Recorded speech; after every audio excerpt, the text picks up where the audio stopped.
The UK government finally released their immigration figures for 2024. It's very interesting. I want to go over the facts and the details of this to show why immigration actually increased for the past 3 years in a way we've never seen before and why that might be changing. Let's go into it. Now, before I go into how many people actually entered the UK and the changes, I want to go through to show you the different segments, how that's playing out year in, year out. Now, I want to just remove this for now. The total work visas issued by the UK, these are visas that the UK is issuing because it needs those people to work in the UK because companies can't find the right people here. So they ask the government to, they sponsor people coming in from outside the UK. Now, in 2014, 167,000 people were on these work visas issued per that year. And it's actually constant throughout until you get to 2018, slight increase, 2019, a bigger increase, 2020 is a drop because of good old COVID. And then 2021, a huge increase on 2022 for obvious reason.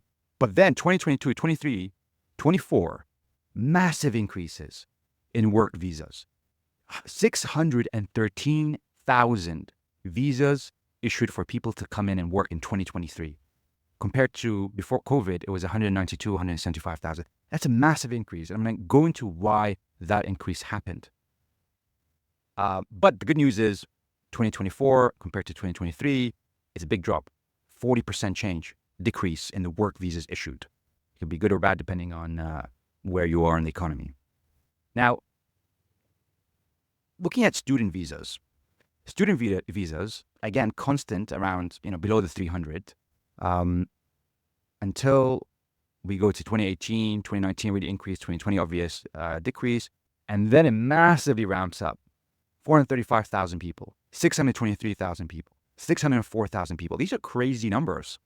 And the reason why that is because universities, if you know or not, are extremely more dependent on international students because they pay higher fees compared to local students. England can only charge £9,250 per year for UK citizens or UK resident people. But for international students, foreign students, they can charge $22,000 a year on average. They can sometimes charge more depending on the subject. That's more than double what they charge for local students, UK students. And here's a crazy fact for you. On average, universities get around 20% of their total income just from international tuition fees. 1 in 6 universities get more than 33% of their total income from overseas students. And 14 universities get more than 40% of their income through international students. That's how dependent the university industry is on international students. And that's why we're seeing this huge increase in these international student visas being issued, because universities need that income and they suffered a lot during COVID. And they're going to continue to suffer as more people go to placements and other things outside of university, and because they see it as more beneficial to start work than go study. And then we have these kind of family visas, which are issued to people that have family in the UK. They can come and visit those people that live over here. But when you look at and you ignore these visas, because there are visit visas, the Ukraine sponsorship. So this is the humanitarian route. We've got about 68,000 in the humanitarian route. This is the BNO visa route is the Hong Kong one, and the Ukraine is the Ukraine one. In 2023, we had 68,455 visas issued. This year, we have 38,000. That's a big drop. But in total from Hong Kong in the last 4 years, about 176,000 people came from Hong Kong on these humanitarian visas. And from Ukraine, that figure is 270,000 people. Those are the figures that we're seeing. Now, when you total up all these figures, these amounts, we've got 931,000 people came to the UK to work, live, or study. These are long-term, like not just short-term, like visitor visas. But in 2020, and it's a huge number, this is not considering net migration. So this is not considering the people leaving the UK, which would lower this number. In 2023, that figure was 1.38 million. And In 2022, that figure was nearly 1.4 million. So the good news is, depending on how you see immigration, 2024 saw a drop of 457,000 people coming to the UK to live, work, or study. That's a 33% drop in the people coming into the UK.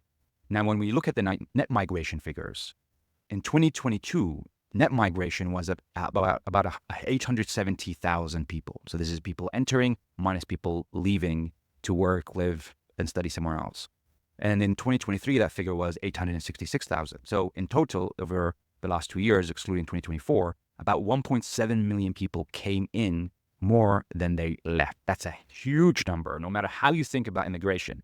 That's a good thing. I think, obviously getting talent in here is a great thing, but we also have an infrastructure we need to think about, and you're getting 1.7 million people in 2 years is insane, without the increase in investment that's required to provide the infrastructure in terms of transport, healthcare, all those things. But in 2024, net migration is going to be expected to be at 580,000 people. I say expected because we don't actually have the final figures of how many people are leaving or left in 2024. So that is a 33% decrease in net migration. We're talking about 580,000 people net migrated to the UK in 2024. So we're taking control, but still 580,000 is a big number. But I want to go to why this has happened, because this is really important. Why did we see those increases in 2023 of 613,000 people came compared to 421,000 in 2022, compared to 239,000 in 2021 to work in the UK? Why did we see that huge increase in the demand for work in the UK? And just to note, people will say, why are they hiring people outside and not inside? Well, when you look at the employment figures in the UK, people expect because we're hiring more outside that we should see unemployment in the UK increase because they're not hiring the local people. But actually, you see unemployment decreasing. Back in the 80s, it was the highest because of Thatcher. It was at 11.8% of the population age 16 and over were unemployed. Now, that decreased all the way until 2004, when it sit at 4.8%. Just before the financial crisis of 2008 and 9, where it peaked at 8.1%. And then it continued to decrease. And this decrease that we're seeing over here corresponds to also the increase in visas being issued. And so, unemployment, for example, in 2022 was at 3.8%, the lowest since 1974, right? But still, we saw breaking record visas being issued, which means there's a huge demand for people to work. It's a different question of whether they're being paid the right amount, but there's a huge demand for people to work, so much so that unemployment is at one of the lowest in decades, and visas being issued, immigration is at highest in decades. What's causing that? Let's go into that. And just to put that into perspectives, we said there's about 977,000 people entering the UK in 2024 that we know of. So 43% of that is students, our students. 38% of that are work-related visas. 9% is family. 6% of that number is humanitarian, so asylum. And 4% are the small boats, just to put things into perspective. But what I think is interesting is, how I feel is that we obviously need those people to come in, talented people to come in, and provide their services in the UK. If the UK is growing, and businesses are growing, that means, and it's growing more than what the population provides in terms of working age people, then we need to hire people from outside, the best of the best, to come in and work in the UK. That benefits everyone because also those people contribute. They're usually net contributors. They pay taxes because remember, when these people come on visas, for example, student and work and families, they're not allowed to be on benefits. They cannot be on benefits. And sometimes they even pay more for the NHS access. So they are 100% net contributors. They do pay their taxes. And actually, there's now a limit, a minimum threshold of how much your wage has to be to actually come from outside. And it's £38,700. So you need to have a salary of £38,700 to be hired, to be allowed to be hired from outside the UK into the UK. Now, there are some exceptions to that. For example, if you work in healthcare, nurses, things like that, that don't have that salary, the government makes an exception. Remember, this is the government wanting these people to come because they are issuing the visas. Obviously not small boats where they're coming illegally in the UK. And that is a huge number by itself. Now, I've looked at all these figures from where people are coming to who, to what type of visa. It's really interesting if you're a geek like me that likes stats and numbers. But I'm going to summarize this for you because I'm not that mean. If you remember, total work visa is about nearly 370,000 in 24 compared to 613,000 in 23. That's a 40% drop in work visas issued, right?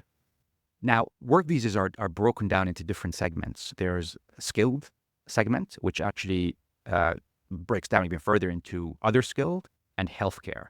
It used to be just one segment called skilled or tier 2, but because of COVID, they needed specifically people to come for healthcare, so they separated it into healthcare and other skilled.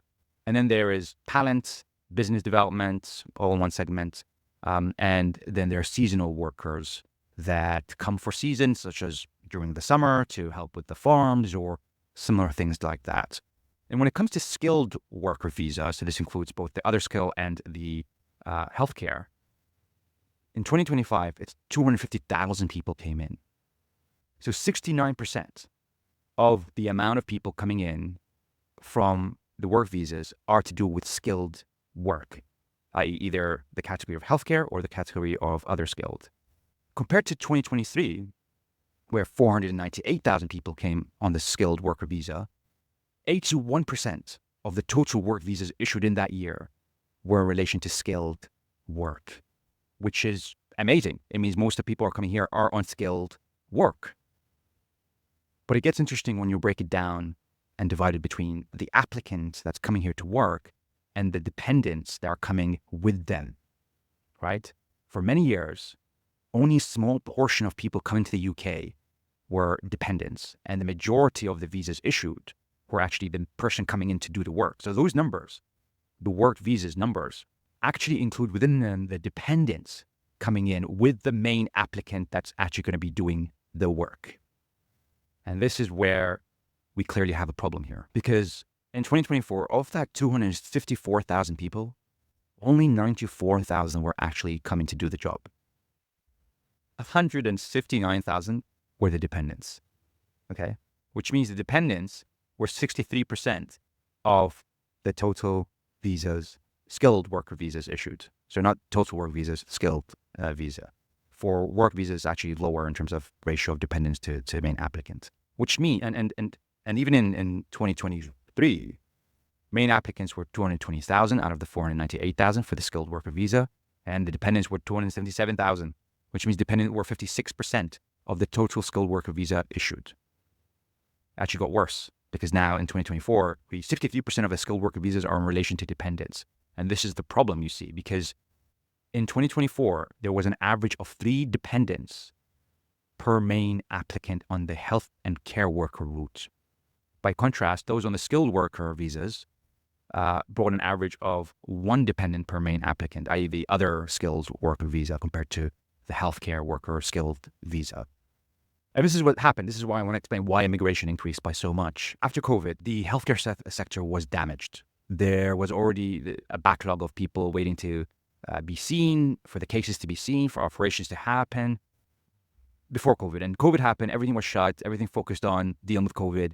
The backlog just increased, and the pressure on the NHS, the National Health Service in the UK, hugely negatively impacted by COVID. And so what the governments all around the world actually tried to do was hire more people to come in and reduce that backlog of people just waiting, people having to wait years now to be seen for serious operations, or for non-serious operations too. And so the government tried to kind of solve this issue by hiring healthcare providers. But every country's tried to do that. And so there was a huge demand in healthcare providers. And so what this government did in the UK, they were like, okay, we don't mind. Actually, let's try to be attractive to hire the best. So if they have dependents, if they have 2 kids and a wife, let's get them all in here, right? So that we attract them more so they can come to the UK compared to they can go to Canada or Italy or whatever, who everyone's healthcare system was actually devastated after COVID. And that's why you see the immigration numbers are increasing, mainly because we're increasing the number of healthcare providers we're hiring and other skilled workers, but also because of the dependents that are coming with them. And remember, the dependents that are coming with them, typically they're not net contributors to the system because usually the children obviously are not working. They're going to be using the public services, schools, unless they go, private.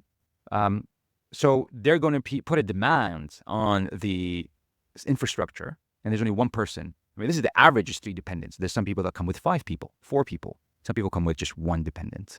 That's why we're seeing the increase in immigration numbers, the huge increase in immigration numbers. It's driven by the need to supply the healthcare system.